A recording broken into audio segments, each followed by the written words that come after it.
Ni tuke mag sikunde sekondari gwenge ma Nyanza ochakore ayanga e kaunti ma Kisumu ka tuke gi biro dhi nyime nyaka chieng' ngeso. Ka nowuoyo gi Ramogi TV, jakom riwruog tuke gwenge ma Nyanza George Otieno nowacho ni kata nitiere nok mar omenda mag bago tukego, chenro mar tayogi to osechan malong'o ka geno nitiere ni tukegi biro rumo e yo makare.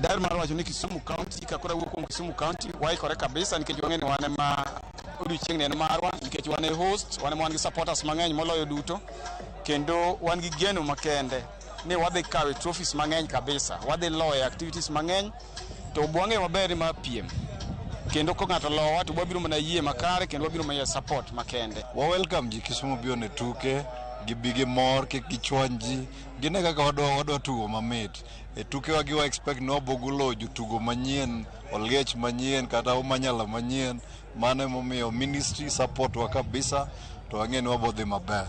Kora welcome we tuke wagi chakre kawuono right nyaka Jumamos. Wan gi geno ni our basketball team kata hockey bende wabiro go kae biro tugo kaka dwarore mondo bed champions mag Nyanza.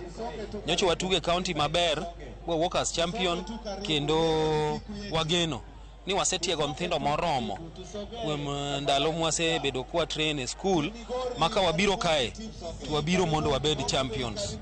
Aparo ni wan gi ikruok makare kendo wan gi geno ni nationals midhi tugo Machakos dwe mar 4 mabiro ni wabiro dhi as champions.